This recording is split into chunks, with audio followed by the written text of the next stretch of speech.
그 존재가 또 재미있는 글이 있습니다. 몇 절에 있냐면 18절에 보세요. 18절에 보면 이제 이 하나님이 내가 올라가라 하다면 그들이 들을 건데 18절 보면 그들이 내 말을 들으리니 너는 그들의 장로들과 함께 애굽 왕에게 이르기를 히브리 사람의 하나님. 애굽 왕 누구요? 바로. 바로는 그냥 임금이란 뜻이라고 그랬어요. 고위 명사가 아니라고 그랬지. 이르기를 히브리 사람의 하나님 여호와께서. 히브리의 뜻이 뭐라고요?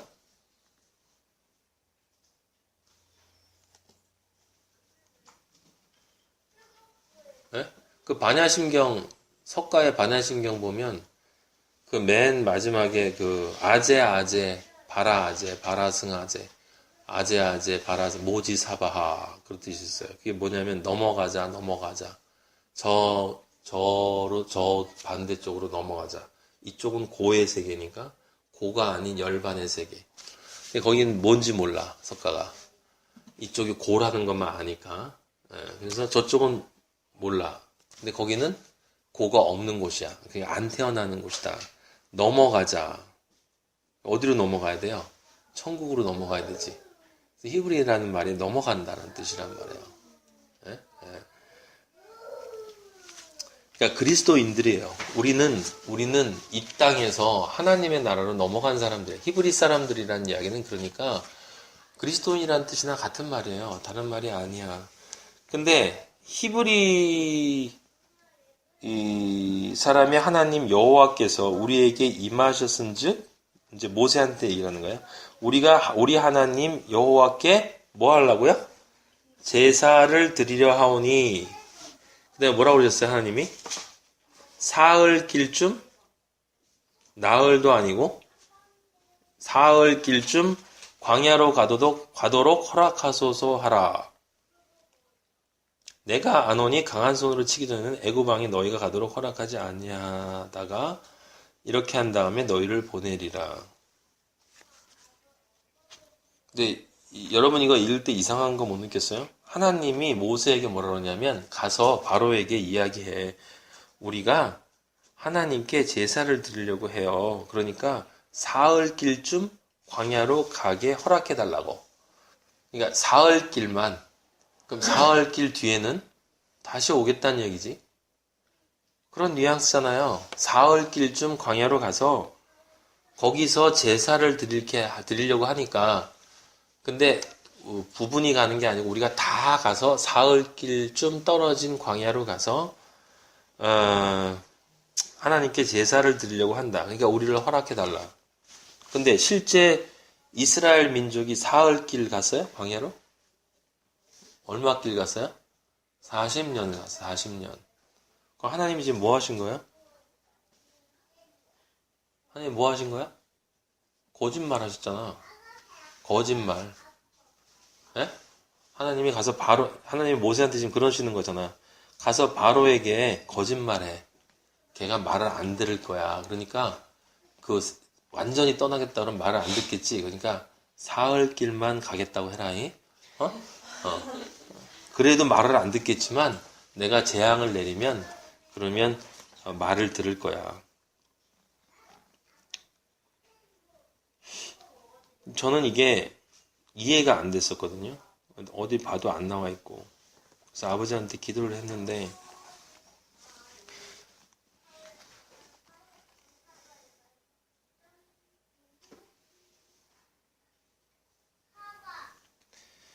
어 1차적으로 우리는 그건 분명히 알 수 있어요. 뭐냐면 늘 말씀드린 것처럼 우리가 하나님을 생각할 때 항상 우리는 우리의 윤리로 하나님을 바라봐요. 그죠?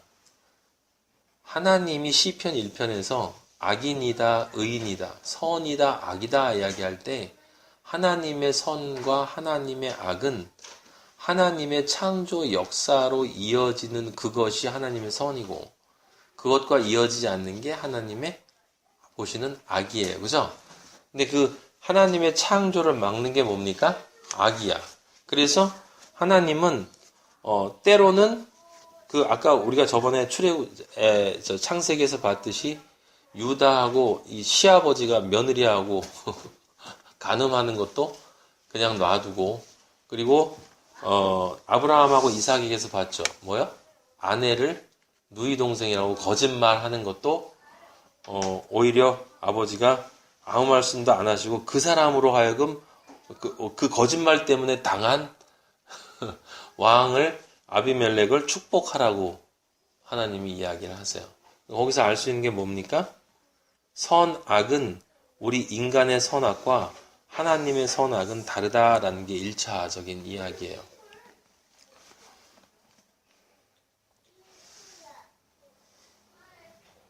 그런데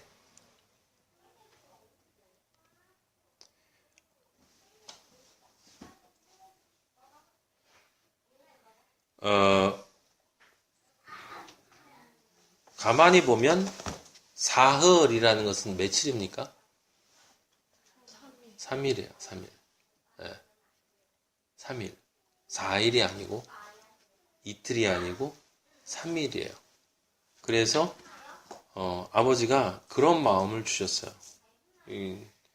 확실치는 모르겠어. 하지만 그런 마음이 들었어요. 천국 가면 아버지가 가르쳐 주시겠지만 정확하게 삶의 광야로 가겠습니다 라는 거예요. 삶의 광야. 그럼 하나님이 이끄시는 그 광야로, 하나님의 완전의 광야예요. 완전의 광야. 하나님이 이끄시는 만큼 가게 되는 광야를 얘기하는 거야. 알겠어요?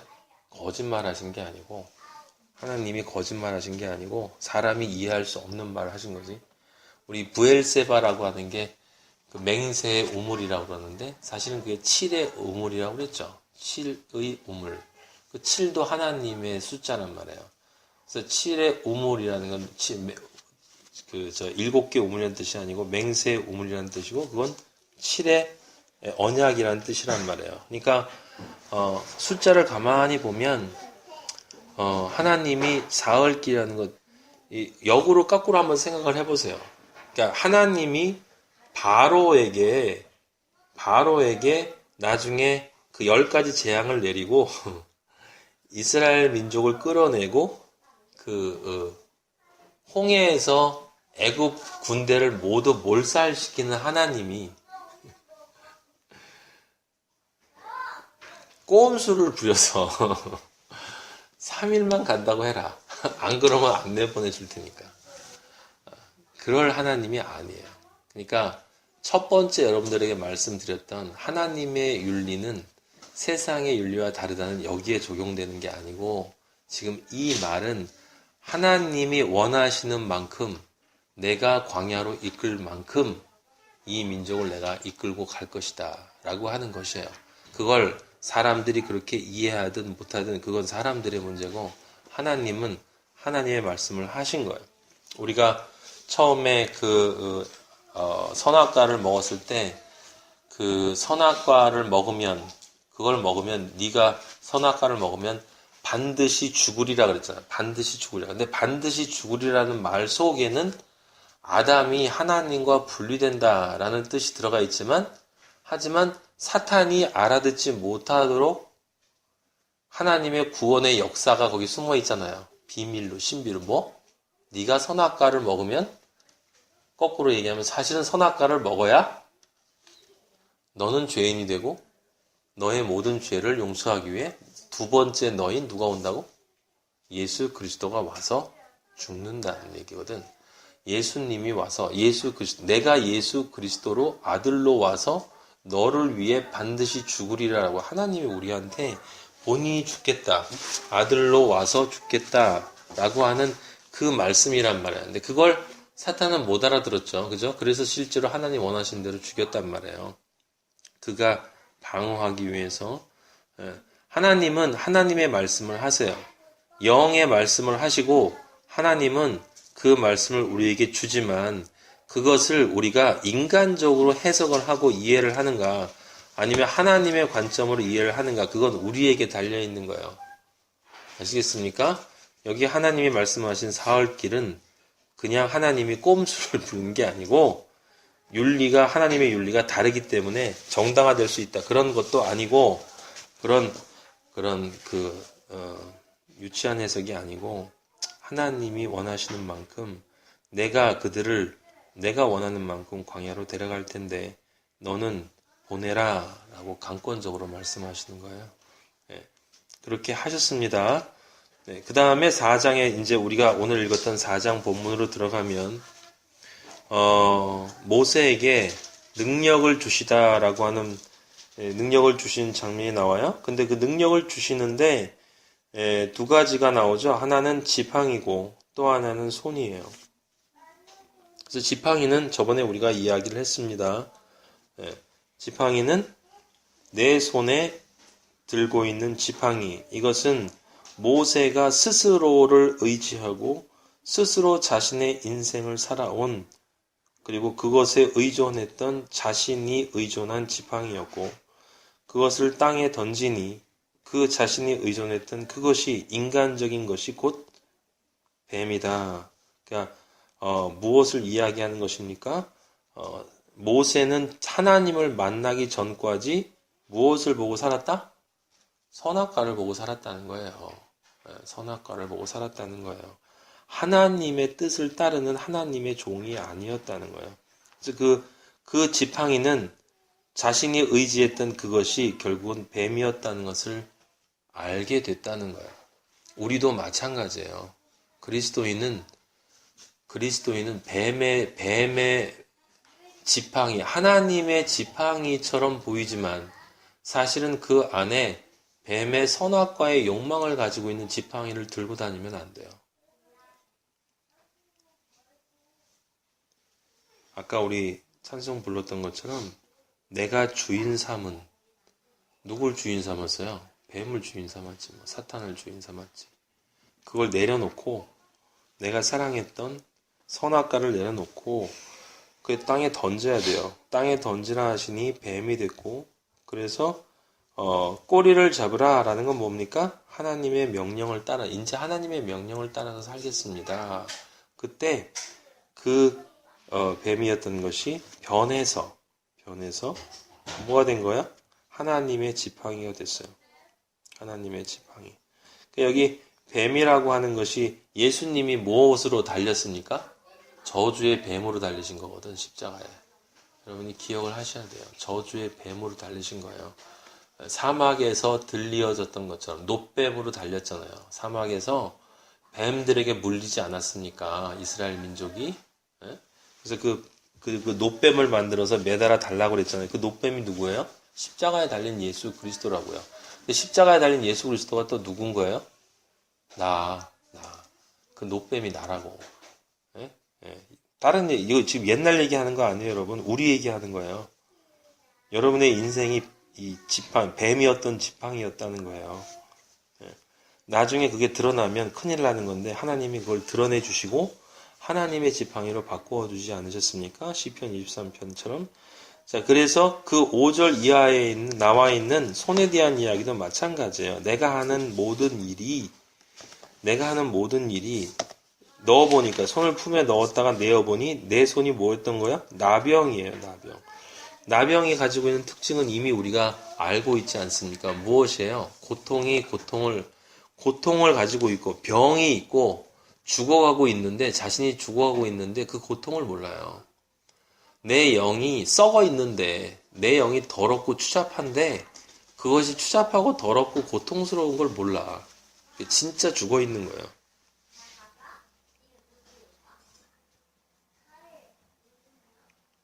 하나님의 손을 잡아야죠. 그래야 우리가 하나님이 이끄시는 대로 우리의 삶을 살 수 있어요. 그래서 그걸 이야기해 준 거고, 자, 근데 이제 진짜 어려운 부분이 바로 오늘 우리가 읽었던 곳으로 넘어가는데, 모세에게 이제 가라고 하고 왔다 갔다 이제 이야기를 한 후에 모세가 결국은 하나님이 이 아론을 이야기해 주시고 내 입에 내가 너와 함께 있어. 그를 통해서 내가 너에게 할 말을 가르칠 것이다 라고 하는 것을 듣고 하나님을 의지하고 인생을 살아가기 시작하는 거예요. 그죠? 네 번째 단계에서 다섯 번째 단계로 모세가 넘어가요. 18절에 이제 아까 우리가 읽었던 그 얘기를 쭉 하는데, 자, 거기에 이제 24절에 이제 모세가 길을 갔어요. 이제 이드로 장인한테 이야기를 하고 애굽으로 가는데 자기 가족을 데리고 가다가 숙소, 이건 영어로 인이에요. 인, 여관에서 잠깐 묵고 있는데, 아니, 하나님 말씀을 듣고 하나님 말씀에 따라서 이제 애굽에 있는 백성들을 흑암에서 건지기 위해서 가고 있는데 하나님이 나타나셨어요. 그리고 모세를 죽이려 하셨어요. 근데 그 순간에 십보라가 돌칼을 가져다가, 이 돌칼이라는 게 돌로 된 칼이 아니라 그 칼처럼 날카로운 돌이죠. 그래서 갈았든지 하여튼 그 돌칼을 가져다가, 나중에 여호수아도 그렇게 해요. 그 요단강 건너서, 그죠? 가나안 땅 들어가기 전에, 가나안 땅 여리고성 침략하기 전에, 돌칼을 가져다가 그의 아들의 포피를 베어 그의 발에 갖다 대며, 발에 갖다 댔어요. 발에 갖다 댔다는 말은 아까 뭐하고 연결됩니까? 신을 벗으라는 말하고 연결되는 거예요. 포피를 베어서, 아들의 포피를 뱉습니다.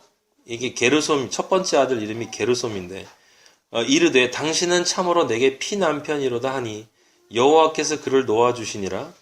그러니까 살려주셨어요.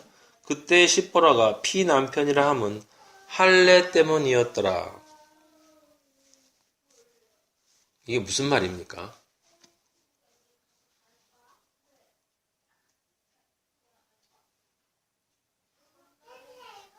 이 24절부터 모세가 길을 가는데 하나님이 갑자기 나타났어요. 그래서 죽이려고 해서 십보라가 날카로운 날카로운 걸 가져다가 아들의 포피를 뱄어요. 모세의 포피를 베지 않은 이유는 뭐죠?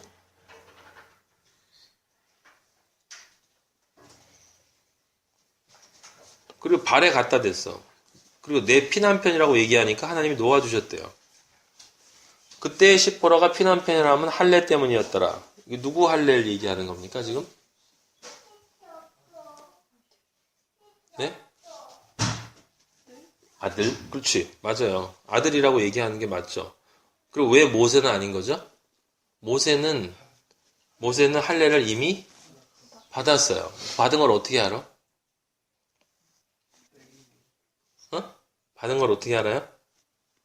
확인을 해봐야 돼요. 모세가 할례를 받았다라는 말은 없어. 거기 2장 보세요. 2장. 출애굽기 2장.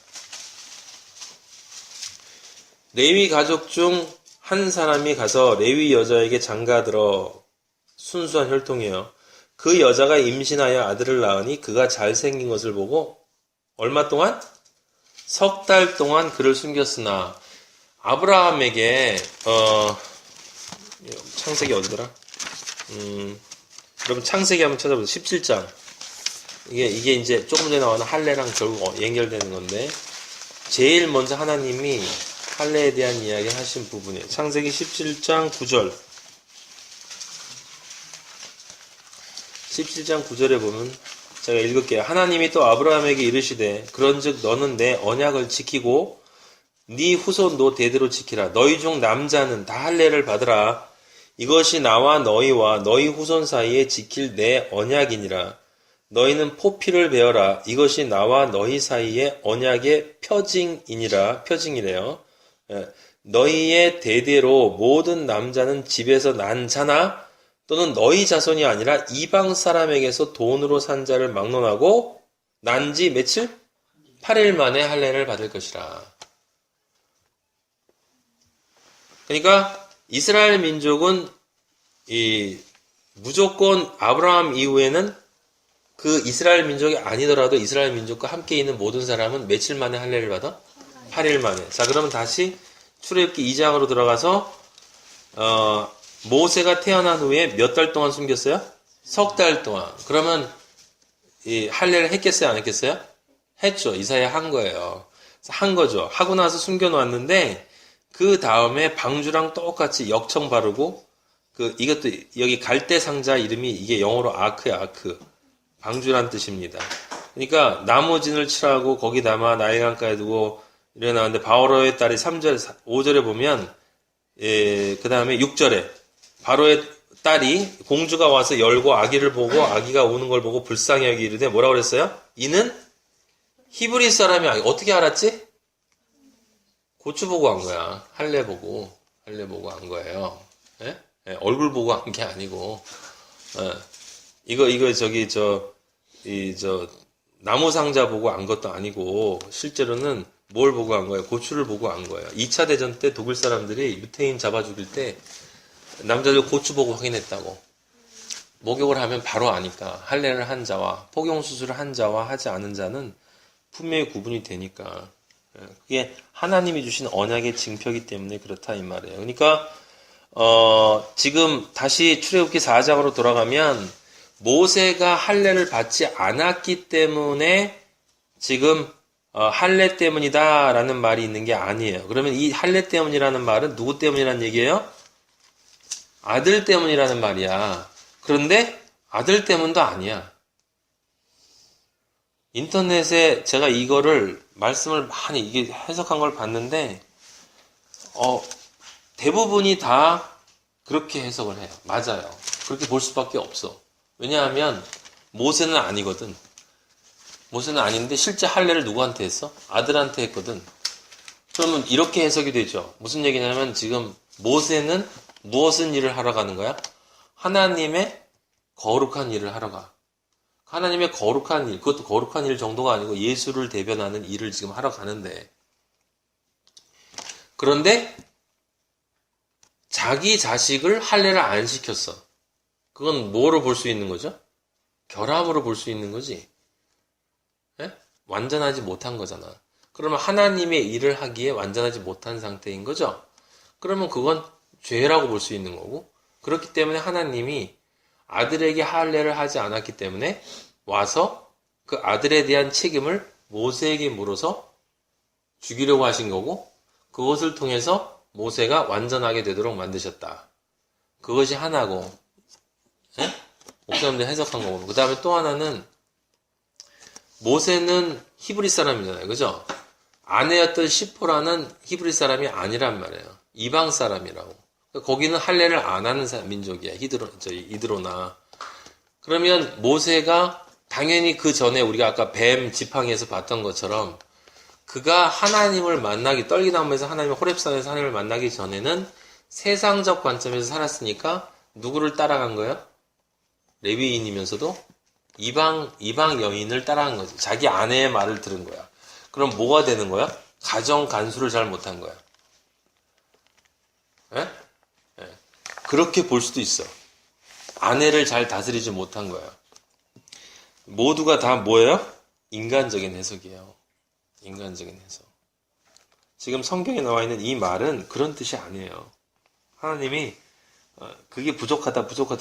그러니까 이렇게 또 해석할 수 있죠. 뭐냐면 만약에 그 아들이 할례를 받아야 했다면, 그러면 떠나기 전에 할례 받고 가라 하나님이 하시면 되잖아. 예?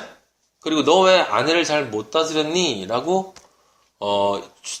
말씀하시고 아내를 정확하게 질타해서 할례를 받도록 해라, 아들을.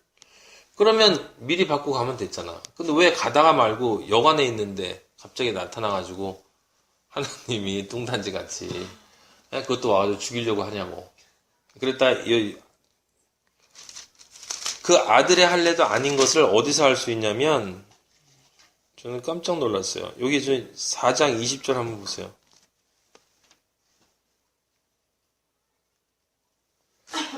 거기 뭐라고 써있죠? 모세가 그의 아내와 누구? 아들이에요? 아들들이에요? 아들들을 나귀 위에 태우고. 자, 뒤에 다시 4장 할례한 얘기 들어가서 다시 한번 보세요. 거기 보면 25절에 십보라가 돌칼을 가져다가 그의 뭐라고 썼어요? 아들의 뽑기를 베요. 그러면 다 뵀다는 얘기예요? 한 명만 뵀다는 얘기야? 한 명만 뵀어. 그럼 부족하잖아. 부족하잖아요. 배담한 거잖아. 아들들을 데리고 왔으면 그 아들들 당연히 뭐 모세가 한 명만 베고 한 명은 안 베나 부인이랑 얘기를 해가지고 우리 한 사람은 하고 한 사람은 나는 이스라엘 사람 당신이니까 우리 한 사람씩 하고 한 사람씩 이렇게 합시다. 절충해가지고 했기 때문에 한 명이 아직 모자라서 그렇게 어린애 같은 이야기겠냐 이 말이에요. 여기 중요한 건 모세가 아들들을 데리고 갔어. 여기 이게 적혀 있는 이유가 그 뒤에 있는 그의 아들이 포피가 안 베어져 있기 때문에 하나님이 그걸 베라고 하신 게 아니라는 뜻이에요. 왜냐하면 신약에 들어가면 우리가 로마서에서도 나와 있고 잘 알 수 있지만 하나님이 뭐라고 그랬어요? 너희 할례를 어디다 하라고? 마음에다 하라고. 중요한 건 마음의 할례가 중요한 거지. 마음의 할례가 중요한 거지. 이 육체의 할례 이거는 아까 조금 전에 나온 것처럼 아브라함에게 얘기한 것처럼 표징이라는 것이지 표징. 그냥 이게 나타나는 상징일 뿐이지 그것이 진짜 할례야. 그래서 세례 요한이 그랬잖아요. 너희가 할례 받았다고 다 이스라엘 민족이라 아브라함의 후손이라고 그러는데 돌들로도 하나님은 아브라함의 후손을 만들 수 있어.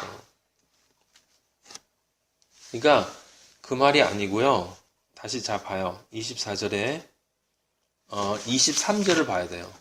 그래야 이 24절하고 25절이 이해가 되는데 23절에 보면 내가 네게 이르기를 내 아들을 보내주어. 내 아들을 하나님이 내 아들이라고 지금 불렀어요. 나를 섬기게 하라 하여도. 지금 이게 9번째 재앙이 끝난 후의 얘기인 거예요. 지금 하나님이 지금 얘기하시는 거라고. 예? 10가지 재앙 여러분 알죠? 뭐예요? 강계, 이파수, 도구, 맥감장, 강이 피가 되고, 개구리들, 이들이 날리죠. 파리들, 그 다음에 동물들이 이제 죽어가고, 그 다음에 독종이 생기는 거야, 사람 몸에. 우박이 떨어지고, 그리고 메뚜기 떼들이 오고, 흑암이 마지막에 오고, 흑암 다음에 뭐? 장자가 죽어. 그죠? 그러니까 8번째까지가 뭐냐면 그 메뚜기까지가 다 애굽의 신들이야. 애굽의 신들을 심판하는, 우상을 심판하는 건데 9번째가 흑암이라는 것은 뭐냐면 그것들이 다 그들 안에 있는 너희들이 다 흑암이라는 거야. 흑암. 그럼 10번째 장자가 죽는다는 건 뭘 얘기하는 거야? 그 흑암에 있으면 100% 죽음이라는 뜻이야. 죽음. 근데 왜 장자의 죽음이야? 대신 죽은 거다 이 말이에요. 여기 지금 봐요. 내가 네게 이르기를 내 아들을 보내주어 나를 섬기게 하는데 네가 보내줄 거니. 여기 지금 내 아들이 누구라고? 이스라엘. 그 앞절에 보면 22절에 이스라엘이 내 아들이고 내 장자다. 그러니까 내 아들을 보내라는 얘기는 누구를 보내라는 얘기야? 이스라엘 민족을 보내라는 얘기야. 이스라엘 민족이 내 아들이라는 거야. 에? 근데 네가 거절했어. 그러면 내가 네 아들을 죽이겠어. 그럼 여기 네 아들이라 할 때 바로는 누굴 상징한다고 보여지는 거야? 내 아들이 이스라엘이고 네 아들이 누구겠어? 애굽 사람들이지. 그러니까 이스라엘 민족을 제외한 바로의 통치하에 있는 모든 사람들이 누군가요? 네 아들이야. 에? 네 아들, 네 장자, 내 아들, 내 장자를 보내라고 그랬는데, 근데 네가 안 보내. 그러니까 내가 네 아들, 네 장자. 그럼 너는 누군가 여기 지금? 사탄이에요. 바로는 사탄을 상징하는 거야. 우상들을 총지휘하고 있는 그놈을 얘기하는 거라고. 그래서 내가 너를 심판하고, 근데 그래서 내 아들인 이스라엘 민족을 보내라고 그랬는데 너 안 보냈어. 좋아. 그러면 네가 안 보냈기 때문에 내가 너 아들, 사탄, 너 아들을, 너 장자를 죽일 거야. 그런데 너 장자라는 말에 두 가지 의미가 들어가 있는 거죠. 하나는 무언가요? 전체를 총괄해서 집합해서 나타내는 표징이고 동시에 그들을 대신해서 죽는 존재를 상징하는 거야. 그래서 마지막에 애굽의 장자들이 죽었다는 건 실제로 뭘 얘기하는 거야? 애굽 사람들이 다 죽었다는 걸 상징하는 거예요. 다 죽었다는 걸 상징하는 거라고. 알겠어요? 흑암에 있으면 죽음이잖아. 혼돈과 공허와 흑암이 깊음 위에 있다라고 하는 건 뭘 상징하는 거라고? 죽음. 죽음이에요. 그러니까 다 죽은 거야, 다.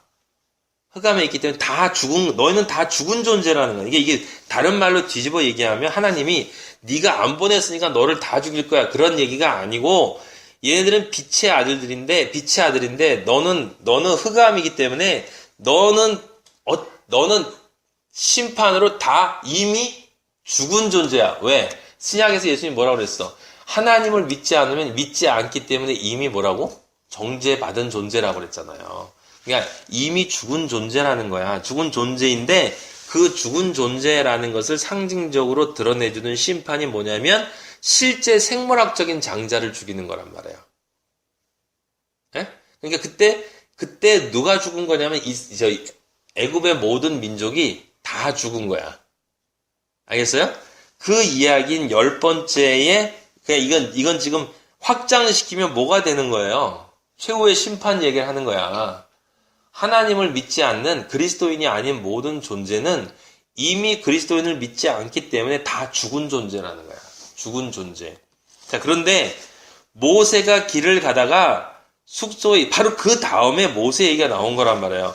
모세가 길을 가다가 숙소에 있을 때 여호와께서 그를 만나서 죽이려 하는데 시보라가 돌칼을 가져다가 그의 아들, 첫 번째 아들이 게르솜이거든. 게르솜의 포피를 베었다 해놓고 그의 발에, 그를 상징하는, 그의 존재를 상징하는, 그의 발이라는 건 그의 존재를 상징하는 거란 말이에요. 그의 존재, 그러니까 발에 신을 벗는다는 건 내 존재를 내려놓는다는 얘기잖아. 그의 발에 그의 존재, 그 존재에게 갖다 댔다는 얘기는 뭐냐면 이 사람이 지금 무엇을 한 것으로 내가 드러내겠다? 포피를 베는 것으로 내가 보이겠다라는 거야. 그러니까 실제로는 모세는 할례를 받았는데 포피를 거기다 갖다 댄다는 이야기는 이미 받았는데 뭐하러 또 갖다 대요? 여기서 중요한 건 실제 할례를 받았냐 안 받았냐가 중요한 게 아니고 그 할례가 의미하는 진짜 의미를 아버지가 설명해 주시고 계시는 거란 말이에요. 그것이 무엇을 의미할 것인지. 그때 자 보세요. 그의 아들의 포피를 베어 그의 발에 그 존재에게 갖다 대니 10번라고 그러냐면 당신은 내게 참으로 피 남편이다 라는 건 뭐예요? 피를 통해서 구원받은 내 남편이다. 그럼 그 누구 피? 아들의 피. 아들의 피. 아들의 피를 통해서 구원받은 내 남편입니다 라고 하는 거예요. 그러니까 지금 24절, 25절은 지금 23절과 대비되는 거란 말이에요. 뒤에 보면 하나님이 뭐라고 그러셨냐면 내가 내 영을 보내서 심판을 할 텐데 애굽 땅의 모든 장자들을 죽일 것이다. 그런데 이스라엘 민족에 있는 장자들은 다 살릴 것이다 그랬어? 아니야. 이스라엘에 있는 사람들도 다 죽어. 왜? 다 거기 있잖아. 애굽에 있잖아. 다 흑암 중에 있는 사람들이란 말이에요. 다 죽어. 죽는데 그 이스라엘 민족은 그 민족의 발에다가 아들의 포피를 베서 댔단 말이야. 그게 뭐야? 6월절 어린 양. 알았어요? 예수 그리스도를 상징하는 거야, 지금 이 아들이. 포피를 뱉다는 건 여기 지금 할례를 받았다는 거죠? 할례는 뭘 상징하는 거야? 세례. 세례는 뭐? 십자가. 십자가를 상징하는 거죠. 그리스도인이 아닌 모든 존재는 죽음이다. 라는 것이고, 그리스도인은 그리스도인은 내 아들이야. 내 아들. 하나님의 아들이 아들의 포피를 베어서 그 아들로 인해서 이제 그 이스라엘 민족을 살리겠다라고 하는 하나님의 지금 약속인 거예요. 이 말이 지금 여기서 지금 아들의 포피를 뱉잖아? 그런데 실제 뒤에 보면 출애굽기 마지막 거기 열 번째 재앙을 한번 봐요. 열 번째 재앙을 보면 12장이에요. 12장.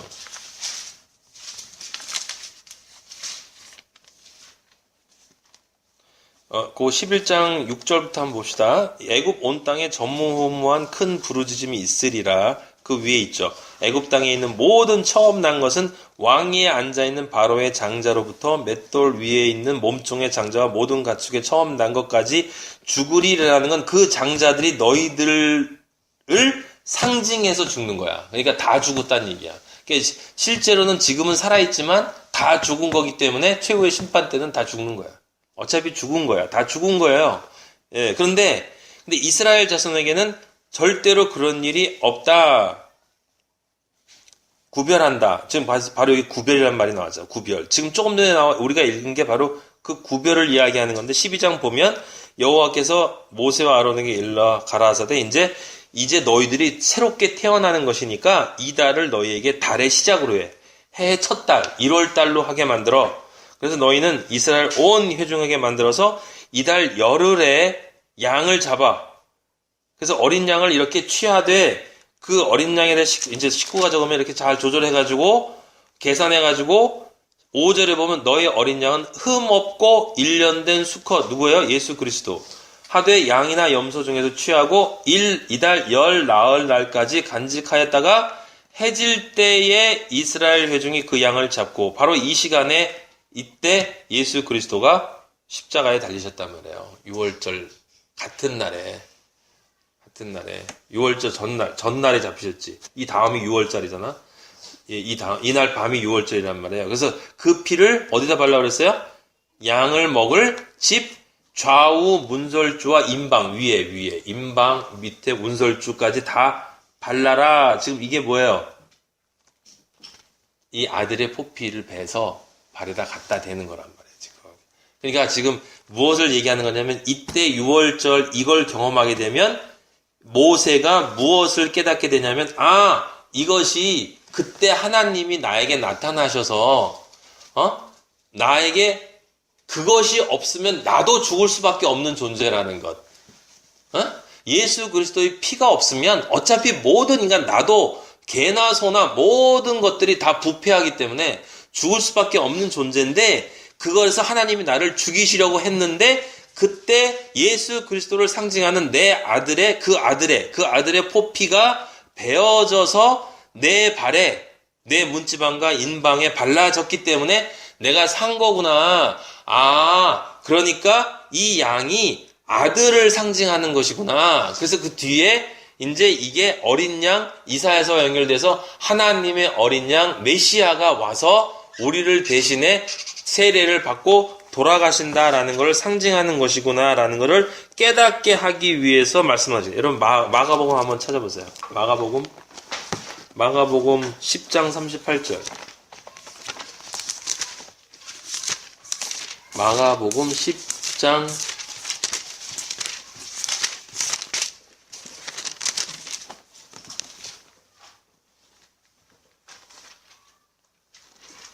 제가 읽을게요.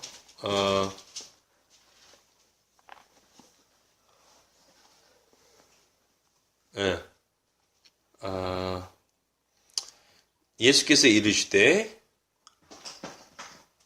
너희는 너희가 구하는 것을 알지 못하는도다. 이게 지금